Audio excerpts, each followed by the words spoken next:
dernière vidéo de l'année avant que je vous fasse mes bilans et mes objectifs de l'année prochaine. J'ai envie de vous faire un petit wrap-up d'avis de lecture, en fait, de ce que j'ai lu dans les derniers mois. Donc, lecture d'hiver. Je vous présente ça à l'instant.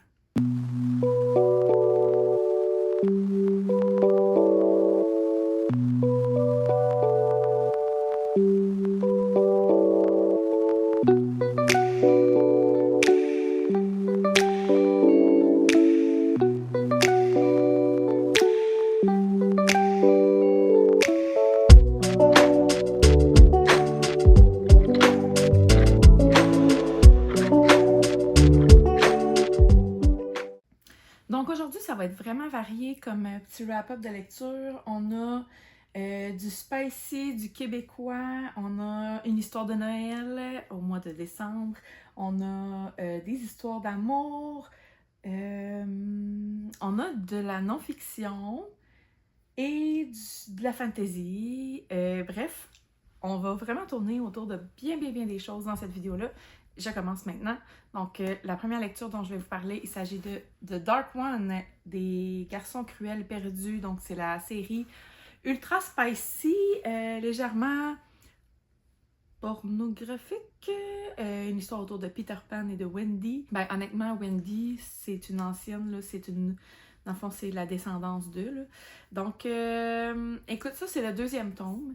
J'avais bien aimé le premier. Ça fait un petit moment que je l'avais lu. Fait que quand je suis arrivée avec le tome 2 entre les mains, je me suis demandé si j'étais toujours aussi accrochée au personnage, à l'histoire, etc. Parce que bien honnêtement, à chaque... voyons, c'est bien dur de dire ça. À chaque chapitre, il y a des scènes spicy. C'est ça. Puis s'il n'y en a pas, on en fait mention. Fait que... c'est vraiment pas de l'érotisme, là. C'est vraiment plus... Faut que tu t'assumes quand tu vas lire ce genre de lecture-là. Donc, c'est sans jugement. On regarde l'esprit ouvert, puis on assiste à l'ouverture des cuisses de Winnie. Je pense que c'est ça son nom. Darling Winnie. C'est ça. Donc, bref, ici, on assiste à... Tu sais, dans le fond, là, c'est le tome 2, fait que je ne vais pas trop dévoiler, mais en gros, Winnie est dans l'univers de Peter Pan et... Peter Pan. Vous savez de qui je parle. Et elle décide de rester dans cet univers-là. Et bon, Peter Pan est toujours à la recherche de son ombre. Il sait où elle est, il essaie de la retrouver. Puis en gros, la fin, c'est quand... on arrive à la conclusion de qu'est-ce qui se passe avec l'ombre de Peter Pan. C'était bien, mais il faut vraiment être pré-ovulation pour lire ça. Après, je pense que c'est un peu trop. C'est un peu too much, mais j'avoue que, tu sais, c'est tellement beau. L'intérieur est magnifique. C'est beau, ok? Le livre est vraiment beau. On va en revenir. Et en gros, ici, on a un nouveau personnage, mais en fait, qui était déjà là, mais qui était très sombre, très fermé à Winnie. Donc, les autres sont tous bien ouverts, si vous suivez ce que je veux dire. Fait que, ici, ben, on voit le processus de séduction, on va dire ça de même. Puis, bref, on suit l'histoire. Honnêtement, c'est un petit livre, il est pas gros. C'est quand même écrit très gros, puis les chapitres sont très courts. Donc, ça va relativement vite. C'est une lecture vraiment rapide. Et, bon, comme je vous dis depuis le début, il faut vraiment être prête à entrer dans cet univers-là. Si vous avez des trigger warnings, les lire. Y en a-tu? Sont écrits au début? Je sais pas, hein, vu que c'est un tome 2. Public averti. Oui, on a beaucoup de trigger warning. Je vous invite à les lire avant de vous plonger là-dedans. Donc, évidemment, dans le premier aussi. Je pense que ça va être ça. J'ai aimé, mais il faut s'assumer. Si je résume, là. Bon, donc, en tout cas. Pour la prochaine lecture, j'ai vraiment été sur le derrière. Je m'attendais pas à ça. J'imagine que j'étais dans un mood un peu pour lire du spicy, là, mais je suis allée me chercher en service presse Cam Girl de Leah Reader. C'est-tu même qu'on dit ça? Reader? Parce que Reader, les EA seraient inversés. En tout cas, Et comme je vous dis, je m'attendais pas à ce genre de lecture-là. Je m'attendais à quelque chose de semblable à The Dark One, la série des garçons cruels perdus, en tout cas. Et finalement, on n'était pas là pantoute. Oui, le sujet principal traite de la sexualité, parce que, bon, si vous l'ignorez, Camgirl, c'est une femme qui se dévoile, se dénude et fait des actes sexuels devant la caméra et est payée pour le faire, etc., par des personnes qui regardent l'autre côté de l'ordinateur. Dans l'ordinateur, pas l'autre bord de l'ordinateur, en tout cas. Donc, j'arrête là parce que je veux juste mentionner, c'est ça que je savais de l'histoire. Donc, j'ai vraiment été surprise de découvrir ce que je vais vous dire, ok?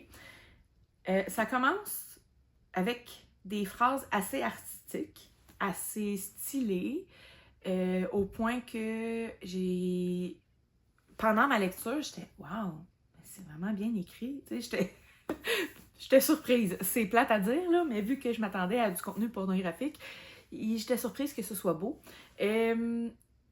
J'avoue aussi que aussitôt qu'on rentre dans le livre, je suis rentrée dans mon accident de voiture. J'ai eu un accident en 2020, puis j'avais vraiment l'impression, la fille a été blessée sensiblement au même endroit que moi, tu sais, c'est au poignet, etc.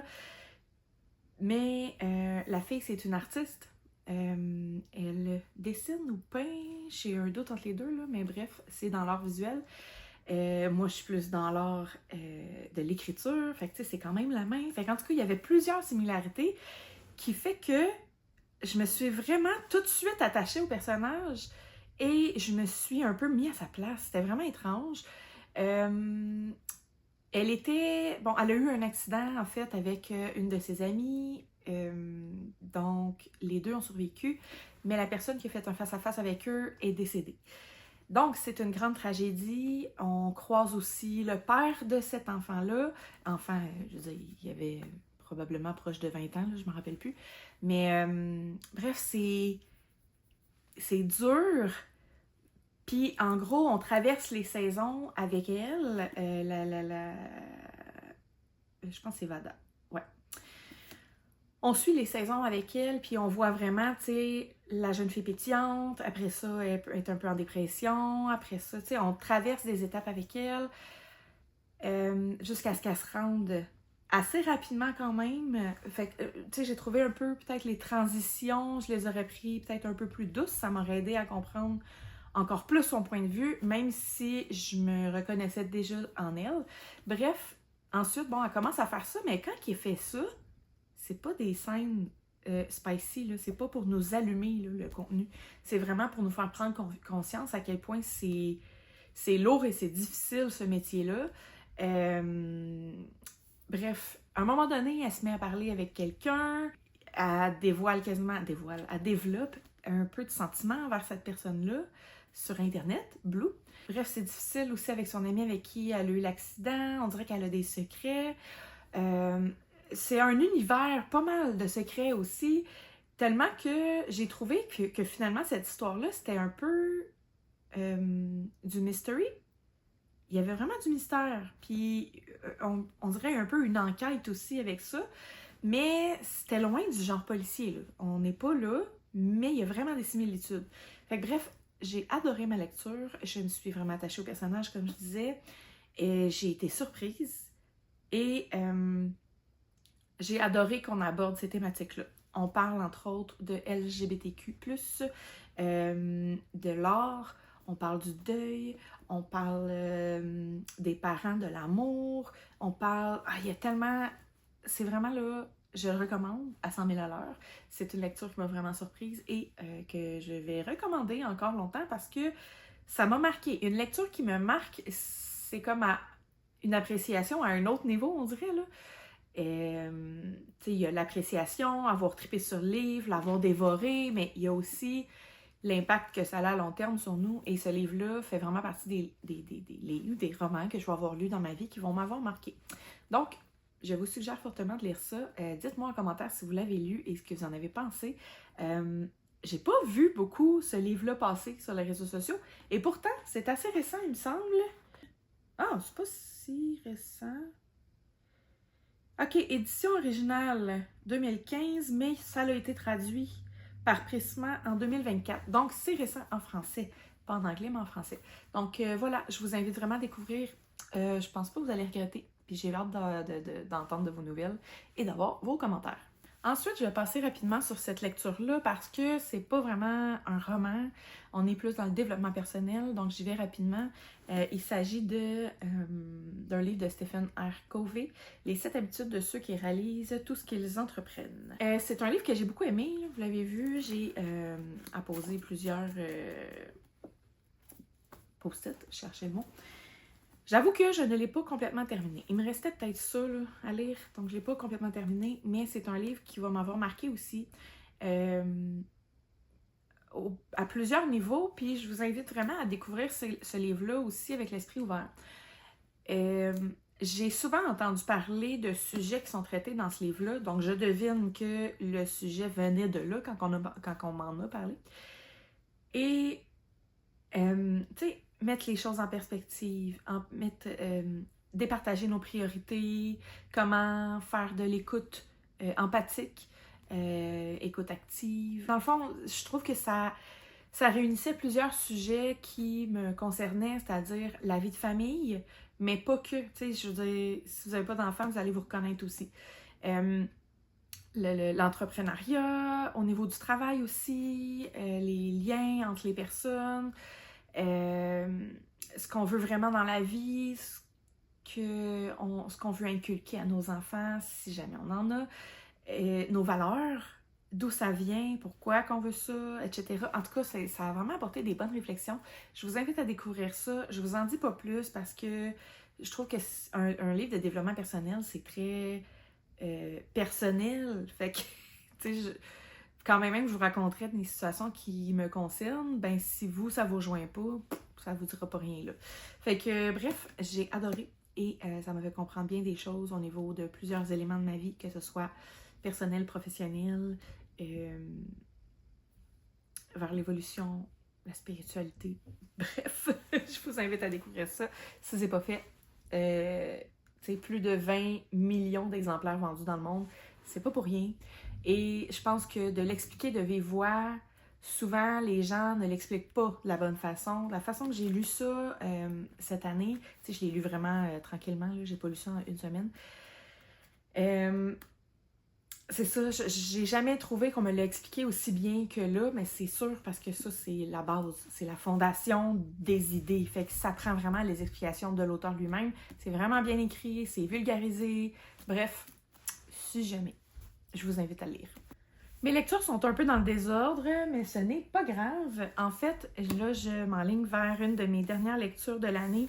Il s'agissait de Illuminer décembre de Benoît Picard chez Urtubise. Et mon Dieu, je combats beaucoup cette nouvelle mode. Pas je combats, j'ai un bon recul, disons, face à cette nouvelle mode de romance de Noël.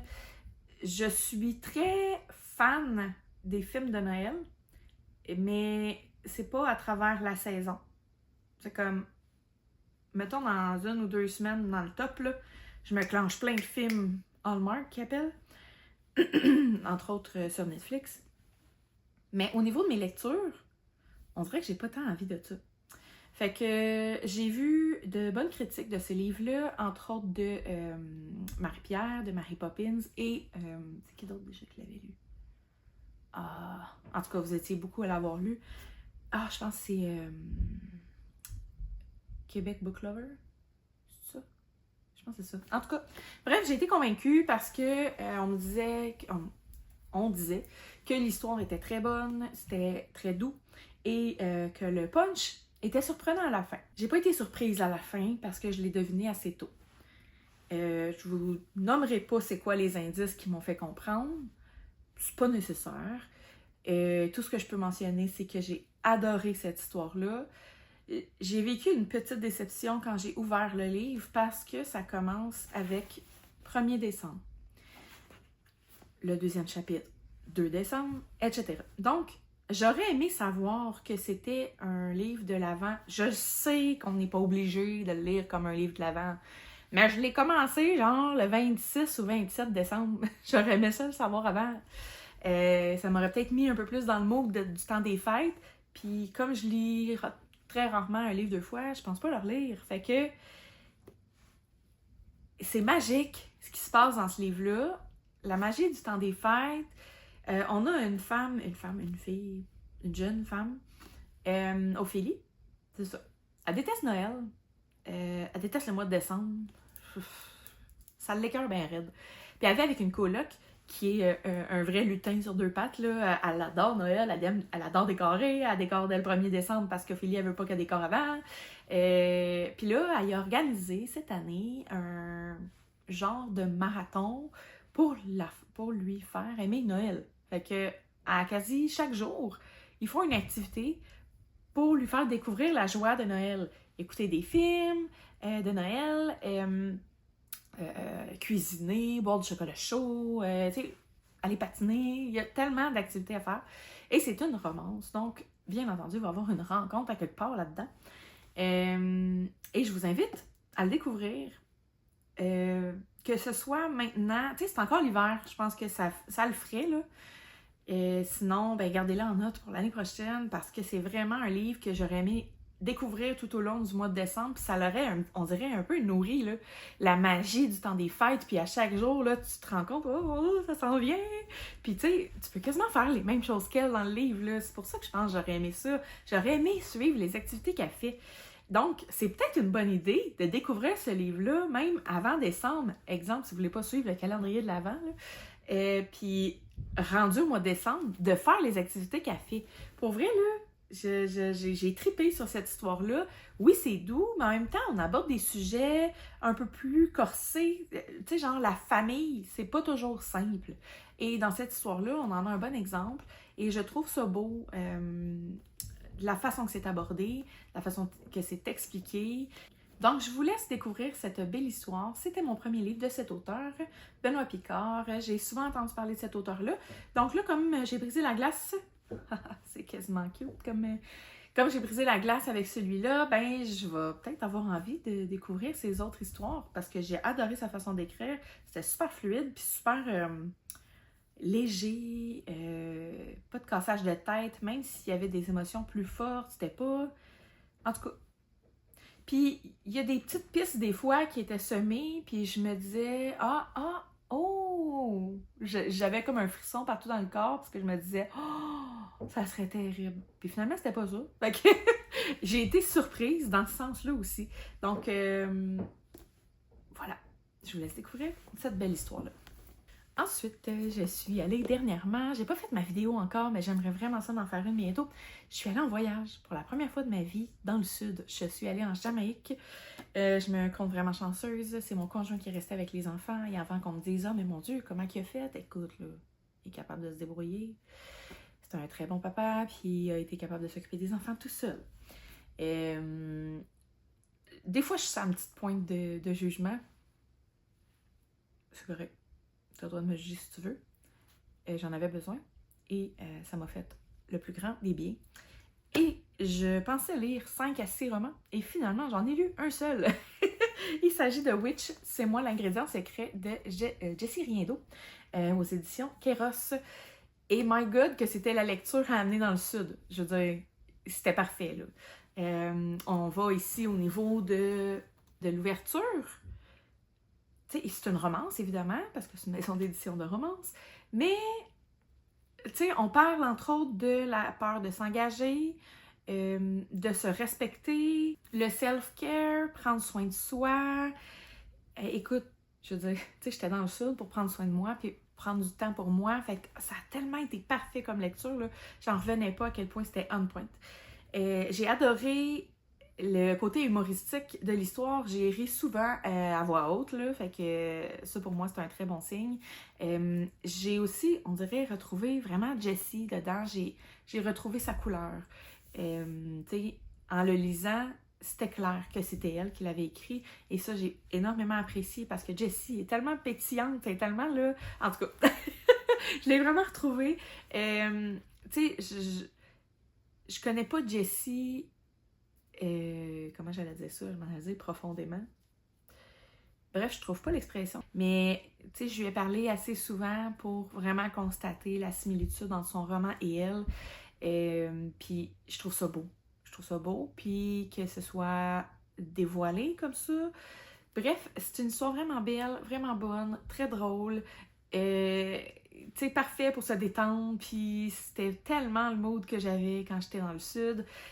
J'ai pu complètement décrocher, puis ça m'a vraiment fait du bien. Puis tu sais, quand on est dans le sud, on fait des activités par-ci, par-là, fait de le reprendre, puis de pas me casser la tête aussi. Attends, c'est où je t'ai rendu? C'est quoi qui se passait? C'est super simple, là, on se casse pas la tête. Fait que on retrouve vraiment rapidement le fil de l'histoire, puis on continue d'évoluer aussi avec le personnage. Bref, voilà. Le titre est magnifique. Et je vous invite à le découvrir, comme tous les bons titres chez Kéros. J'ai aussi découvert cette année un nouveau recueil de nouvelles qui s'appelle Oh Holy Night de plusieurs auteurs d'ici, donc du Québec. Il y a Nadège Roy, Sylvain Bouffard, Jennifer Pelletier, Fanny D et Mylène Bossé. Sur ces auteurs-là, j'en connaissais 1, 2, 3.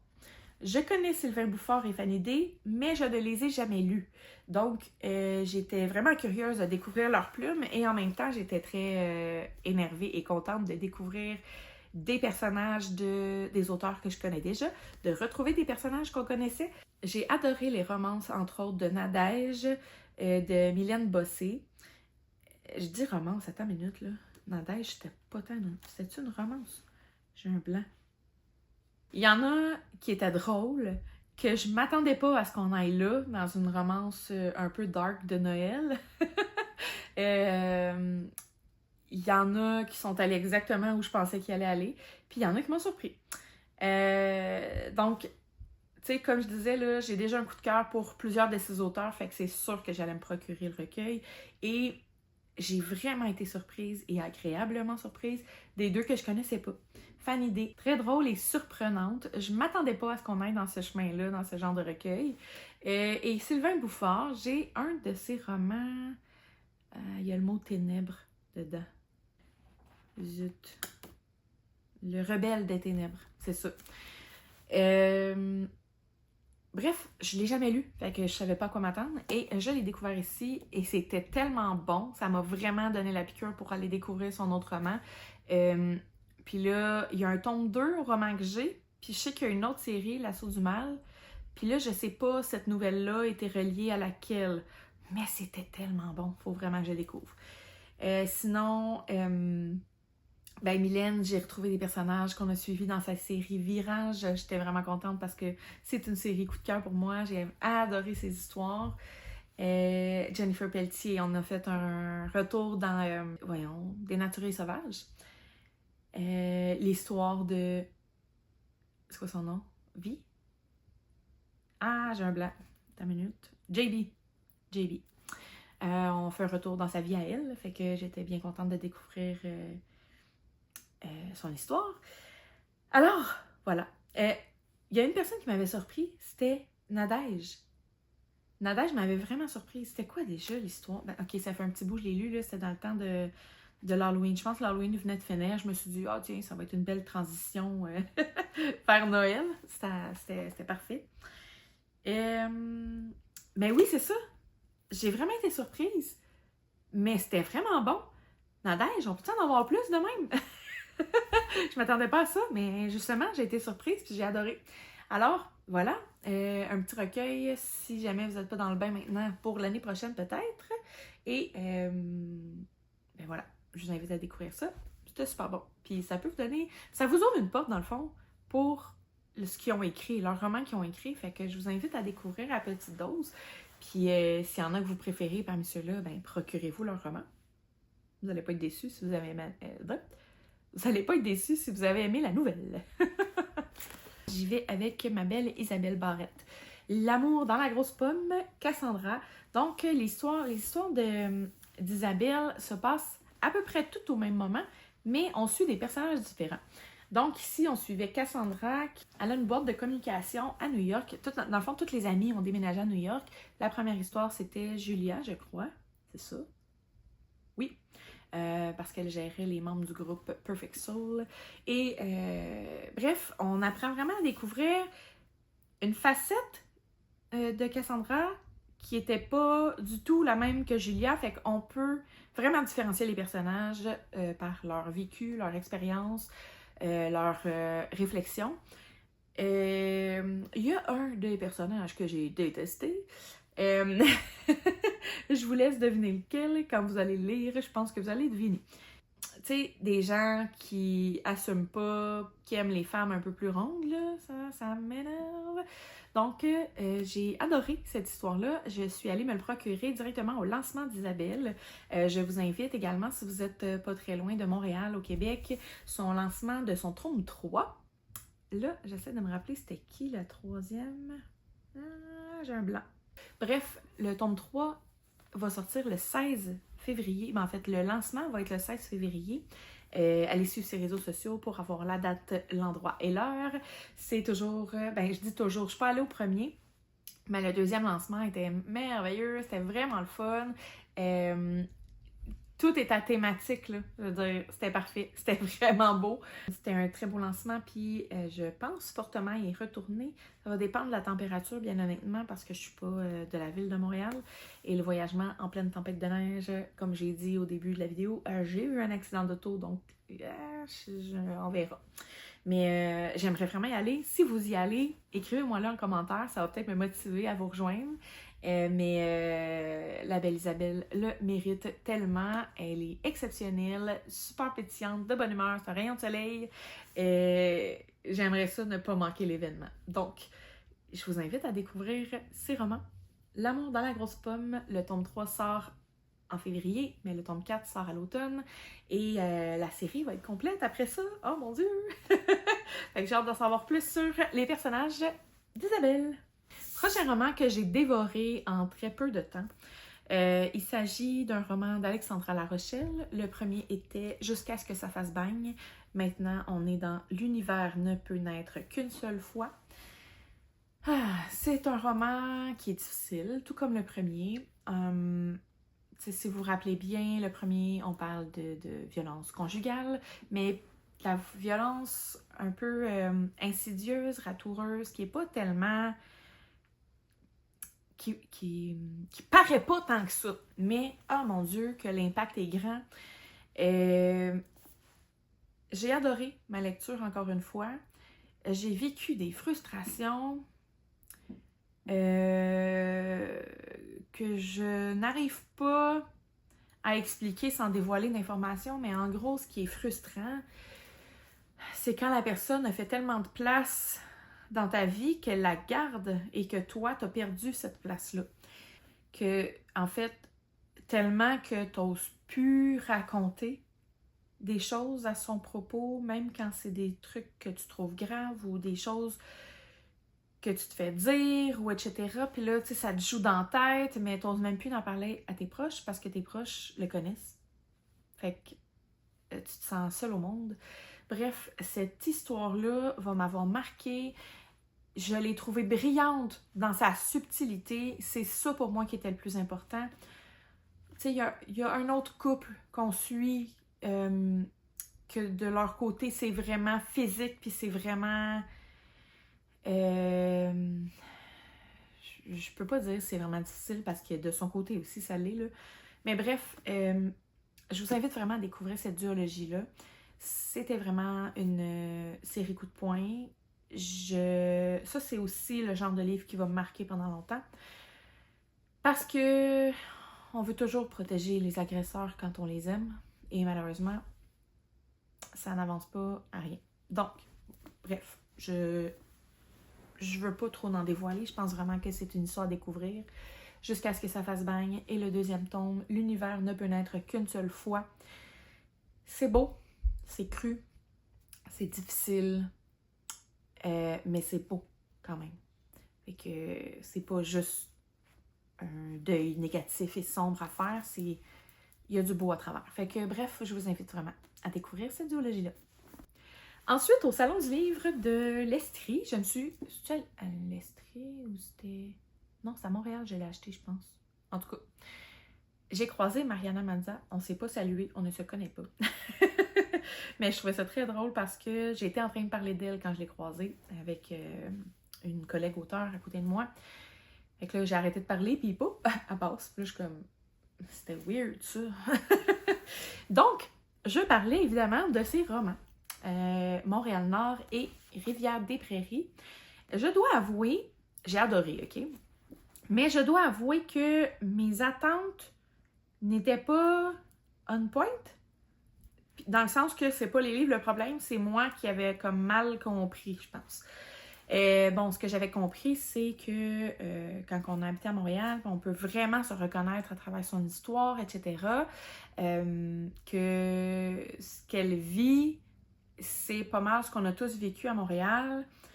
Donc, Montréal-Nord, il s'agit plus de son enfance, je dirais, jusqu'au début du secondaire. T'sais, on n'arrive pas tout à fait dans le secondaire. Puis moi, on m'avait dit que Rivière-des-Prairies, ben, c'était l'histoire de son secondaire. Donc, c'était encore plus relatable. Ça se dit-tu, en tout cas.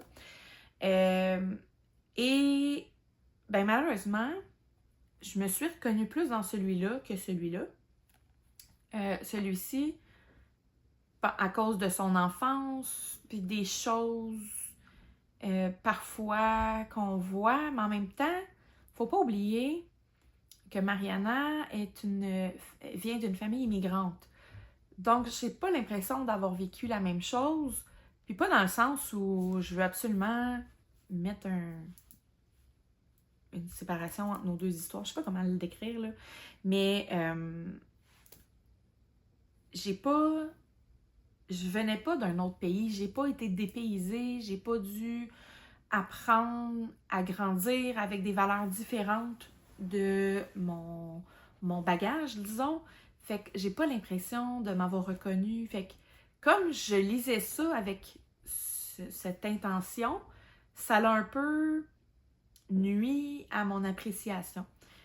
Et évidemment, par contre, j'ai pas laissé ça nuire à ma note parce que c'est tellement bien écrit. Ce que j'ai adoré dans le premier tome, c'est que les chapitres sont tout courts, ça se lit tellement vite, 1, 2, 3, 4 pages maximum. Le deuxième tome, vous voyez, est un peu plus gros, c'est des gros chapitres. Des fois, on en a des petits, mais des fois, on en a de 20 pages et plus. Donc, ça aussi, ça m'a un peu ébranlée parce que je m'attendais à recevoir la même chose. Puis par la même chose, je veux dire, au niveau du style, au niveau de l'édition et tout. Donc, ça a été différent. Mais j'ai adoré découvrir le quotidien d'une petite fille immigrante. Parce que c'est pas nécessairement comme ça que j'ai été élevée. C'est pas comme ça que j'ai grandi. J'ai pas dû affronter tous ces défis-là. Tu sais, je me considère... J'avais pas une enfance parfaite, mais je me considère chanceuse quand même. Puis, tu sais, il y a certaines choses, certains deuils qu'elle a dû faire que j'ai trouvé difficiles. J'étais remplie d'empathie, puis... bref, je vous recommande vraiment de les lire et d'en découvrir plus sur cette fabuleuse humoriste. Mais je peux pas m'arrêter à humoriste parce qu'elle est plus que ça. C'est une artiste à part entière. Tu sais, j'ai vu une de ses conférences avec les paillettes. J'étais membre paillettes. Si vous ne connaissez pas ça, allez regarder sur Internet. Je vous invite vraiment à le découvrir. Je me trouve un peu vague dans ma description de ces romans autobiographiques. Je dois vraiment dire que j'ai vraiment apprécié la plume. Je veux mettre un point là-dessus parce que... Un point là-dessus? Le doigt là-dessus? En tout cas. Puis j'ai beaucoup apprécié aussi, parfois, elle parle à sa mère. J'ai trouvé ça le fun de voir... leur énergie ensemble, parce que, tu sais, elle parle souvent de sa mère, là, de façon publique, puis elle écrit parfois que, ben, Matt, tu savais pas ça, mais à cette heure, tu le sais. Fait que je trouvais ça vraiment drôle, puis bref, j'ai vraiment passé des bons moments, là. J'ai l'impression que je suis très sévère dans ma critique, là, mais c'est plus en lien avec mes attentes. Fait que j'ai eu une déception au niveau de mes attentes avec ce qu'on m'avait dit, mais pas en tout au niveau de ma lecture normale, là. Je veux dire, un coup que j'ai réalisé que ce que je pensais que ça allait être, ça allait pas être ça, je me suis juste laissée envelopper dans son histoire personnelle. Puis c'était beau. et parfois moins beaux. Mais voilà. On retourne à notre programme principal. Et elle est tellement inspirante. Puis je trouve qu'on retrouve ça dans ses livres. C'est une bonne autrice aussi. Donc, voilà. Je vous invite à découvrir ça. Sont-tu beaux? Non, mais on peut-tu se le dire? Donc, je regrette pas du tout mes achats et ma lecture. Je vous les recommande, évidemment, tous les deux. Dernier livre de cette série, et ça l'a été, mon doux, un coup de cœur. Est-ce une surprise? Non, pas du tout. Est-ce que je m'attendais à l'aimer autant? Oui, parce que j'avais lu les critiques, et normalement, cet auteur-là, c'est un coup de cœur assuré pour moi. Il s'agit évidemment d'Ali Hazelwood, avec son livre Bride. Et bon, c'est une fantasy où on croise des vampires et des loups-garous. C'est la femme qui est vampire et l'homme le loup-garou. Il y a une de ses amies un jour qui disparaît. C'est-tu sa meilleure amie, son amie d'enfance? Bref, de la façon... Tu sais, des histoires de vampires et de loups-garous, on en a vu encore puis encore, OK? Fait que quand je suis embarquée dans cette lecture-là, je me suis dit, est-ce qu'elle va vraiment m'apporter quelque chose qu'on n'a pas déjà vu? Et la réponse est oui! En fait, peut-être qu'on a déjà vu ça, mais moi, non. Fait que ça a bien fonctionné pour moi. En gros, si je résume, les vampires et les loups-garous, tout le monde est en chicane, là. Les vampires et les loups-garous s'envoient un enfant pendant 10 ans, puis après ça, ils le reprennent. Fait que là, elle, es-tu allée chez les humains? En tout cas, je ne me rappelle plus c'est où qui envoie les enfants, là. Mais je pense qu'elle est allée chez les humains. Fait qu'elle a grandi avec les humains, donc elle a les valeurs des humains. Puis la petite fille avec qui elle a grandi était une humaine. Puis dans le fond, elle a assez très liée d'amitié avec elle, évidemment. Là, c'est rendu quasiment sa sœur. Fait qu'un jour, ben, ils sont rendus grandes, puis l'autre, elle disparaît. Fait que elle trouve dans sa paperasse, à un moment donné, le nom du loup-garou. Fait que quand son père arrive puis dit « Bon, ben ma fille, on va t'obliger à te marier avec lui », elle se remémore ce petit billet-là qu'elle a retrouvé, puis elle fait « OK, pas de trouble », fait qu'elle s'en va se marier avec. Mais là, je vous rappelle, c'est des ennemis, fait que moi je trouve ça très cool, Enemies to Lovers. Alors j'ai adoré. Il y a des scènes spicy dedans. Ali Hazelwood les apporte toujours de façon très brillante et pas mal slow burn. Est-ce que je me rappelle pas dans celui-là si c'était aussi slow burn que ces romans scientifiques? D'habitude, ces romans scientifiques, c'est assez long, c'est assez ardu comme chemin pour arriver finalement aux scènes spicy qui sont très satisfaisantes. Ici, je me rappelle pas. Mais, tu sais, évidemment, son ennemi au début est forte là-dedans, là, elle est vraiment bonne à ce niveau-là. Puis on apprend à le connaître, puis tu sais, il y a la fan family aussi, là, tu sais, elle arrive dans un univers où c'est que des loups-garous, fait qu'elle a comme pas le choix. Ah oui, puis le loup-garou, il y a une fille, un fils, une fille, je pense. Il y a une fille, elle crée des liens avec la petite fille. Je trouve ça si mignon. C'est-tu là aussi que je trouvais, souvent là, dans les livres, je me rappelle pas si c'est dans celui-là, mais souvent dans les livres, je trouve que les enfants, ils ont pas l'air d'enfants, là. Ils parlent dans un livre comme s'il y avait 14 ans, là. Fait que c'est pas très crédible pour moi. Honnêtement, je me rappelle pas tout à fait si c'était le cas ici. Fait que ça veut dire que si ça m'a pas marqué à ce point-là, ben c'est pas quelque chose qui m'a tant dérangé. Fait que si c'est le cas, ça devrait bien passer quand même.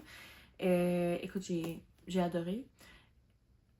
Il faut que vous soyez ouverts à un type de sexualité différent. Dans le sens où je veux pas vous le dire, parce que moi j'ai été surprise, puis j'étais pas écœurée de ça. Là. Il y en a que ça les a fait décrocher.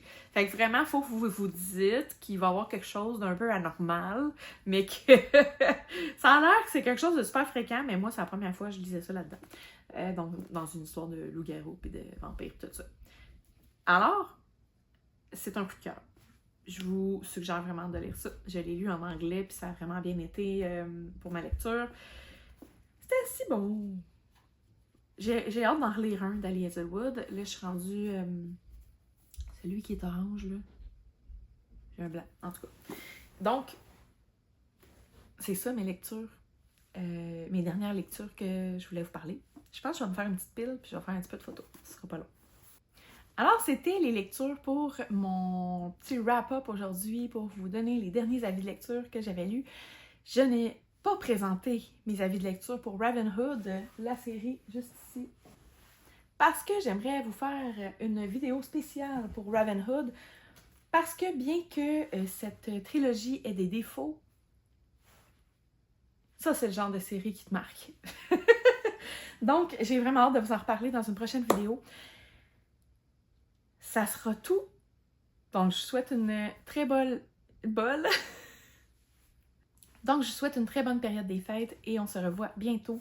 Bonne année 2025! J'ai hâte de vous faire mes bilans. Va-t-il falloir que je sorte tous mes livres de mes bibliothèques? Je pense que oui.